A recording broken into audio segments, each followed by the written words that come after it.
യഥാർത്ഥത്തിൽ എന്താണ് ഇപ്പോൾ സംഭവിക്കുന്നത്? ശമ്പളവും പെൻഷനും കൊടുക്കുക, അതായിരിക്കുന്നു ഒരു സംസ്ഥാനത്തെ സർക്കാരിൻ്റെ പരമപ്രധാനമായ കർത്തവ്യം.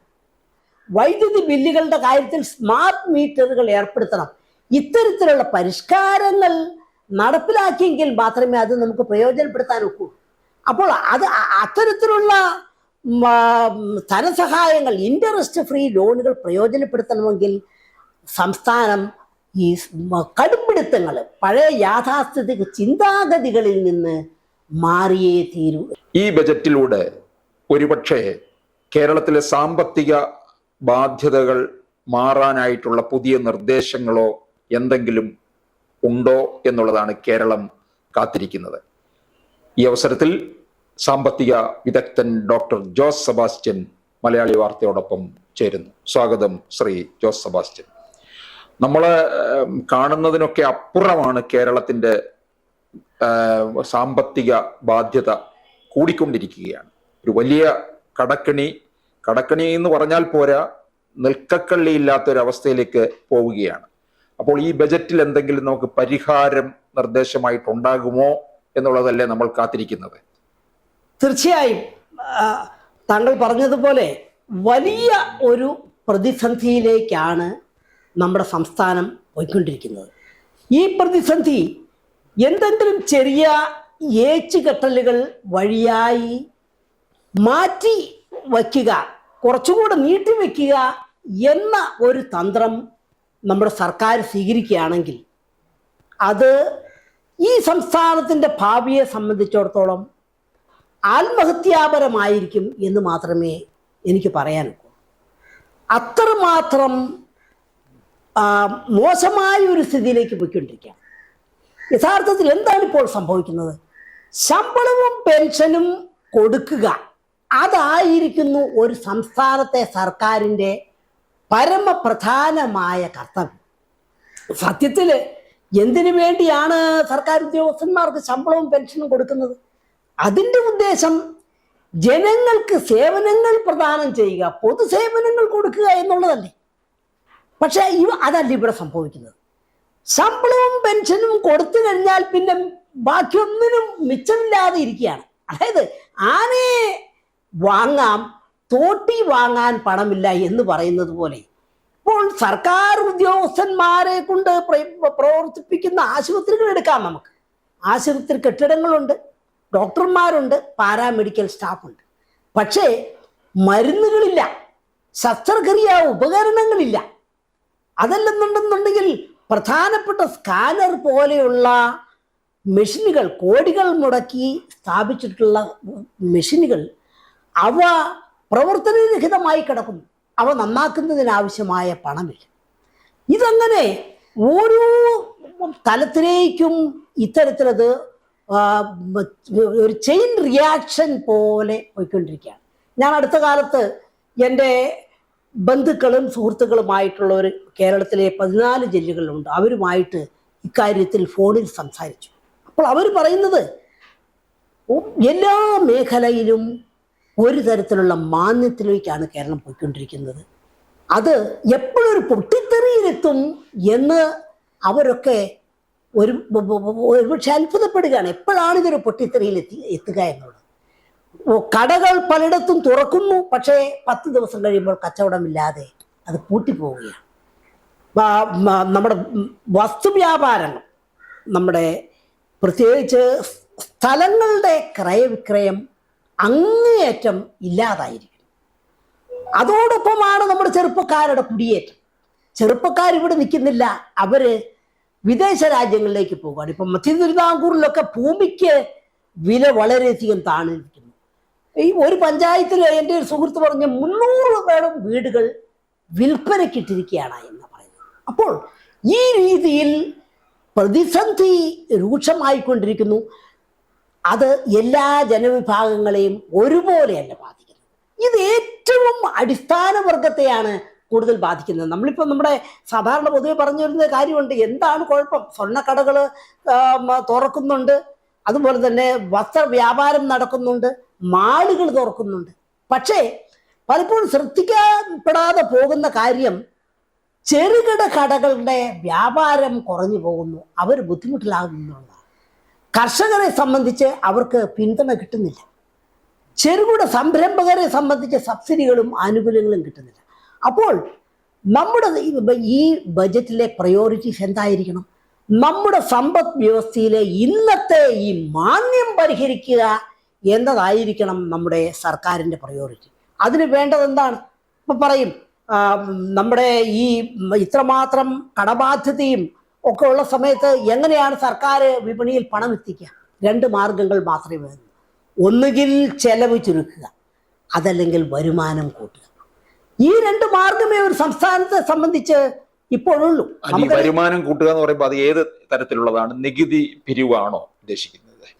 വരുമാനം കൂട്ടുക നമുക്കറിയാമല്ലോ. ഇപ്പോൾ കേന്ദ്രത്തെ സംബന്ധിച്ചിടത്തോളം കേന്ദ്രം കൊടുക്കുന്ന ഈ നമ്മുടെ ഗ്രാന്റുകളും മറ്റാനുകൂല്യങ്ങളിലും ഒക്കെ കേന്ദ്രം നമ്മളെ അവഗണിച്ചു കൊണ്ടിരിക്കുകയാണ്. ഈ കേന്ദ്ര അവഗണനയാണ് ഇന്നത്തെ സാമ്പത്തിക പ്രതിസന്ധിയുടെ അടിസ്ഥാന കാരണം എന്നൊരു വാദം വളരെ ശക്തമായി നമ്മുടെ ധനമന്ത്രിയും അതുപോലെ തന്നെ നമ്മുടെ മുഖ്യമന്ത്രിയും ഒക്കെ ഉയർത്തുന്നുണ്ട്. ഇതിനെ സംബന്ധിച്ച് ഒരു ചെറിയ പരിശോധന നമുക്ക് നടത്താം. ഇപ്പോൾ കേന്ദ്രത്തിൽ നിന്ന് നമുക്ക് കിട്ടേണ്ടത് മൂന്ന് കാര്യങ്ങളാണ് ഇവർ പറയുന്നത്. ഒന്ന്, നമ്മുടെ GST കോമ്പൻസേഷൻ. ഈ GST കോമ്പൻസേഷൻ എന്ന് പറഞ്ഞാൽ നമുക്കറിയാമല്ലോ, 2017 GST ആരംഭിച്ച സമയത്ത് ഓരോ വർഷവും തലേ വർഷത്തേക്കാൾ 14% വളർച്ച GSTയിൽ ഉണ്ടാകുന്നില്ലെങ്കിൽ, ആ വളർച്ചയിൽ ഉണ്ടാകുന്നതിൽ കുറവ്, ഉദാഹരണം 10% വളർച്ച ഉണ്ടാകുന്നില്ലെങ്കിൽ 4% കോമ്പൻസേഷൻ ആയിട്ട് കിട്ടും എന്നുള്ളതായിരുന്നു അതിൻ്റെ കണ്ടീഷൻ. അങ്ങനെ ഈ കോമ്പൻസേഷൻ നഷ്ടപരിഹാരം നമ്മൾ 5 വർഷം കിട്ടി. അന്നേ പറഞ്ഞിരുന്നു ഇത് 5 വർഷം കഴിഞ്ഞാൽ നിന്ന് പോകുമെന്ന്. ഈ നഷ്ടപരിഹാരം എന്ന് പറയുന്നതിൻ്റെ യുക്തി എന്താണ്? അതായത് ഈ നഷ്ടപരിഹാരം എന്ന് പറയുന്നത് ഒരു മുടന്തന് ഒരു പൊയ്ക്കാല് കൊടുക്കുന്ന പോലെ തൽക്കാലം ഉപയോഗിക്കേണ്ടതാണെന്ന്. ഒരു മുടന്ത് മാറി, കാലിലെ മുട്ടിലെ പരിക്ക് മാറിയെങ്കിൽ കഴിഞ്ഞു കഴിഞ്ഞാൽ നമുക്ക് ഈ പൊയ്ക്കാലിൻ്റെ ആവശ്യമില്ല എന്ന് പറഞ്ഞാൽ നഷ്ടപരിഹാരത്തിൻ്റെ ലക്ഷ്യമെന്ന് പറഞ്ഞാൽ ഈ കാലഘട്ടത്തിൽ ഈ 5 വർഷം കൊണ്ട് സംസ്ഥാനം നികുതി പിരിവിൽ ശക്തമായി മുന്നേറാനുള്ള അവസരമാണ്. അതിനിടയിൽ പരിശീലനവും ആധുനിക സാങ്കേതികവിദ്യകളും ഉപയോഗിച്ച് നികുതി വെട്ടിപ്പും തടഞ്ഞ് നമ്മൾ മുന്നേറണം എന്നതായിരുന്നു ലക്ഷ്യം. പക്ഷെ സംഭവിച്ചത് എന്താണ്? ഈ 5 വർഷവും നമ്മുടെ നികുതി വകുപ്പ് കാര്യമായ ഒരു ജോലിയും ചെയ്തില്ല. അതിനു പകരം നഷ്ടപരിഹാരം വാങ്ങിക്കൊണ്ടിരുന്നു. ഈ നഷ്ടപരിഹാരം നമ്മുടെ ഒന്നും പഠിക്കാതെ ഓൾ പാസ് കിട്ടുന്ന ഒരു വിദ്യാർത്ഥിയുടെ തലത്തിലേക്കാണ് നമ്മുടെ നികുതി വകുപ്പിനെ എത്തിച്ചത്. പക്ഷേ 2022 നഷ്ടപരിഹാരം കിട്ടുകയെന്ന് വന്നതോടുകൂടി ആ ആലസ്യം അങ്ങ് മാറി. ഇപ്പോൾ 22% തലേ വർഷത്തേക്കായാലും വളർച്ച GST, ചരക്ക് സേവന നികുതി. ഞാനിന്ന് ചോദിക്കട്ടെ, ഈ ഒരു പരിശ്രമം 2017 മുതൽ ഉണ്ടായിരുന്നെങ്കിൽ ഒരുപക്ഷെ ഇന്നത്തെ പ്രതിസന്ധി എത്രയോ ചുരുങ്ങുമായിരുന്നു. പിന്നെ മറ്റൊരു പ്രധാനമായ ഒരു വാദം ഇതാണ്, റവന്യൂ ഡെഫിസിറ്റ് ഗ്രാന്റ് കിട്ടുന്നില്ല. സത്യത്തിൽ ഇന്ത്യയിൽ ഏറ്റവും കൂടുതൽ റവന്യൂ ഡെഫിസിറ്റ് ഗ്രാന്റ് കിട്ടിയിട്ടുള്ള ഒരു സംസ്ഥാനമാണ് കേരളം. ഒറീസ, മധ്യപ്രദേശ്, ബീഹാർ ഇവയ്ക്കൊന്നും റവന്യൂ ഡെഫിസിറ്റ് ഗ്രാന്റ് കിട്ടിയില്ല. കേരളത്തിന് 15ാം ധനകാര്യ കമ്മീഷൻ 53,372 കോടി രൂപയാണ് കഴിഞ്ഞ 5 വർഷത്തിനിടയിൽ റവന്യൂ ഡെഫിസിറ്റ് ഗ്രാന്റ് ആയിട്ട് കൊടുത്തത്. അപ്പോൾ ഇത്തവണത്തെ കേന്ദ്ര ബജറ്റിലും ഈ പലിശരഹിത വായ്പ തുടരും എന്ന് പറയുന്നുണ്ടല്ലോ. അതെ, അതൊരു വളരെ നല്ല ചോദ്യമാണ്. 75,000 കോടി രൂപയാണ് പലിശരഹിത വായ്പയായിട്ട് കേന്ദ്രം അനുവദിച്ചിട്ടുള്ളത്. അപ്പം അതെന്തിനു വേണ്ടിയാണ്?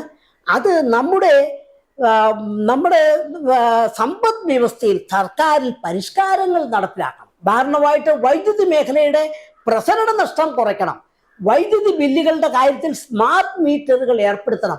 ഇത്തരത്തിലുള്ള പരിഷ്കാരങ്ങൾ നടപ്പിലാക്കിയെങ്കിൽ മാത്രമേ അത് നമുക്ക് പ്രയോജനപ്പെടുത്താൻ ഒക്കൂ. അപ്പോൾ അത്തരത്തിലുള്ള ധനസഹായങ്ങൾ, ഇൻട്രസ്റ്റ് ഫ്രീ ലോണുകൾ പ്രയോജനപ്പെടുത്തണമെങ്കിൽ സംസ്ഥാനം ഈ കടുംപിടുത്തങ്ങൾ, പഴയ യാഥാസ്ഥിതിക ചിന്താഗതികളിൽ നിന്ന് മാറിയേ തീരൂ എന്ന് ഇപ്പം നമ്മൾ പറഞ്ഞു വരുന്ന കാര്യം തന്നെ പറയാം. പിന്നെ മറ്റൊന്ന്, കടമെടുക്കാനുള്ള പരിധിയെ സംബന്ധിച്ചാണ്.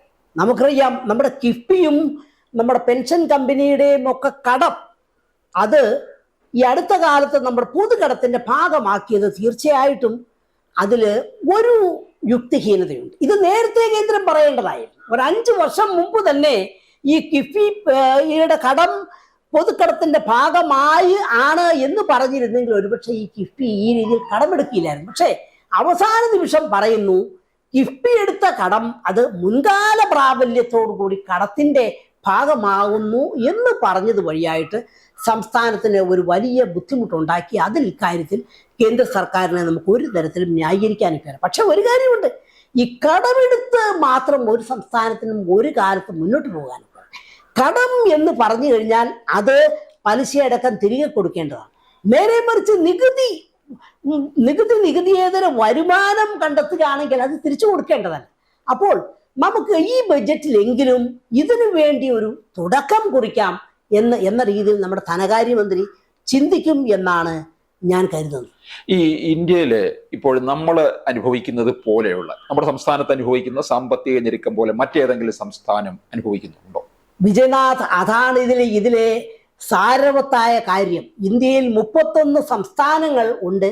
പക്ഷേ കേരളം പോലെ ഇത്രമാത്രം ധനകാര്യ പ്രതിസന്ധി അനുഭവിക്കുന്ന ഒരു സംസ്ഥാനമില്ല.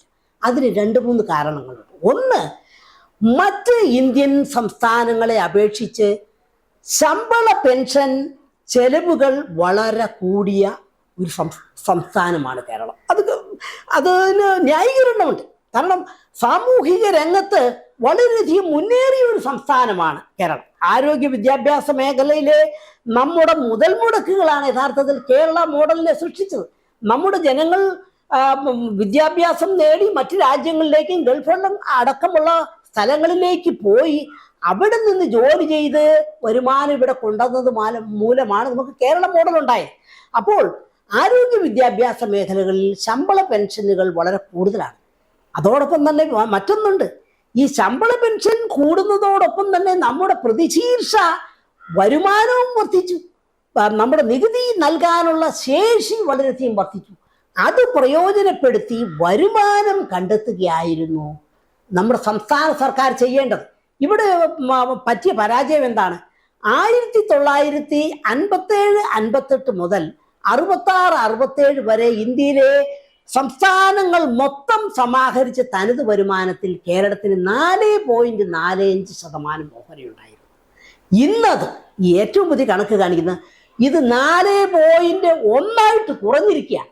നേരെ മറിച്ച് 1972-73 നമ്മുടെ ആളോഹരി ഉപഭോഗത്തിൽ 8ാം സ്ഥാനത്തായിരുന്ന കേരളം 2011-12 അവസാനം ഉപഭോഗത്തെ സംബന്ധിച്ച് സർവേ നടന്നത്. അന്ന് കേരളം 1ാം സ്ഥാനത്തേക്ക് ഉയർന്നു ആളോഹരി ഉപഭോഗത്തിൽ. അതായത് കേരളത്തിന്റെ ജനസംഖ്യ എന്ന് പറഞ്ഞാൽ ഇന്ത്യയുടെ ജനസംഖ്യയുടെ ഏകദേശം 2-2.5-3 ഇടയിൽ ശതമാനമാണ്. പക്ഷെ ഇന്ത്യയിലാകെ ഉപഭോഗം ചെയ്യപ്പെടുന്ന ആഡംബര വസ്തുക്കളുടെ 10% കേരളത്തിലാണ് നമ്മൾ ഇവിടെ ചെലവാകുന്നത്. എന്നിട്ട് പോലും നമ്മൾ പൊതുവിഭവങ്ങൾ സമാഹരിക്കുന്നത് 4 ഇനങ്ങളിൽ നിന്നാണ്: മദ്യം, ഭാഗ്യക്കുറി, പെട്രോൾ, മോട്ടോർ വാഹനങ്ങൾ.